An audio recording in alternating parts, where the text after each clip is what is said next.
Canadians are reasonable, former Prime Minister Jean Chretien once advised Environment and Climate Change Minister Catherine McKenna. "He was a good mentor for me," she says.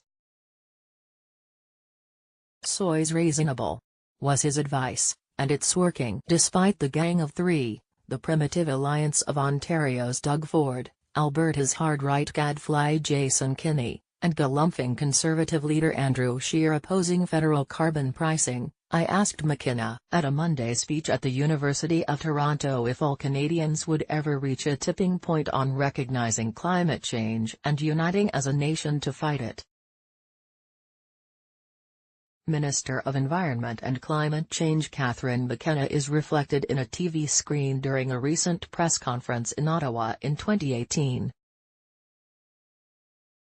"There's been so much attention at the national level because of the Paris Agreement, but cities don't have the luxury of pretending climate change isn't real," she told Heather Malik. Justin Tang, the Canadian press would they come to agree that a fairly predictable climate was now giving us weather that could best be described as hyperactive turned manic turned frenetic? It veers from sodden to baking hot, then violently stormy, fiery, flooded and worse. McKenna says the tipping point is already happening.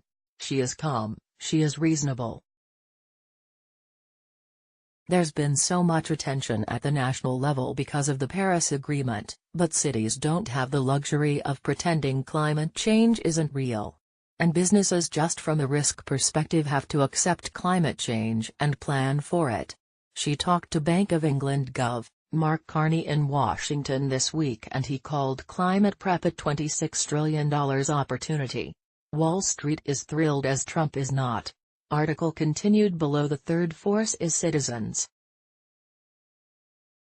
"Last summer people literally died," says McKenna referring to the Quebec heat catastrophe. She mentions people with homes on floodplains, the terrible fires in BC, and the damage to the tourist industry alone. "Most Canadians want climate action. It makes sense. For decades, climate change was too amorphous to grasp overall. As my basement floods, so will life disappear from the planet?" It seemed implausible. "The sense of the object always trembles, not that of the concept," Roland Barthes wrote.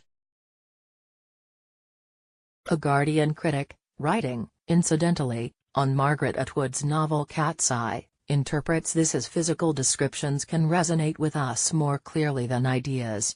"We observe, bit by bit, year by year, we grow worried. Then your oak comes crashing down in a windstorm, destroying the gabled roof and the neighbor's garage, and smashing the dog flat. You loved the dog. The concept of climate change is suddenly real."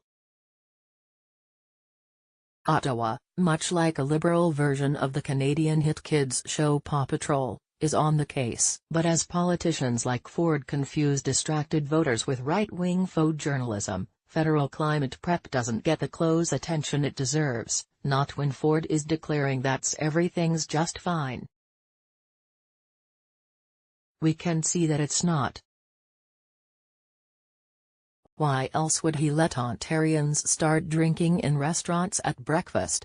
Ottawa is phasing out coal and investing in renewables, planning for 90% clean energy by 2030, building public transit, retrofitting hospitals, schools and other buildings, pricing carbon and giving the money back to citizens, cutting plastic waste, mandating cleaner fuel standards, reducing methane emissions in the oil and gas sector, and setting aside money for climate change infrastructure. Article continued below. It is also joining with other progressive nations on carbon reduction measures, like helping poorer countries manage waste and stop plastic being dumped in oceans, and at the G7 helping set international standards for recycling plastic, so far adopted by 18 nations.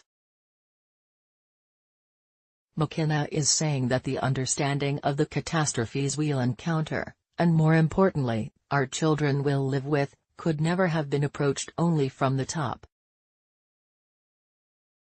Just as the concept of manually brutalizing women in the workplace didn't hit home until #MeToo, change, such as it is, resulted from hearing specific harassment stories from brave women, and seeing awful men sued, charged and jailed. Quebec rivers breached their banks in 2017 and again the following year. How many acres burned in northern BC? In 2017 and again in 2018? Gorillas and walruses have lost habitats and they have nowhere to go? What do you mean? Joe Biden sniffed your hair. What hair? Why? The great question has now been answered. Lawyer-like, climate activists built their case. People listened. Politicians listened. We have tipped into understanding that the Anthropocene, the era of human influence on the planet, may come.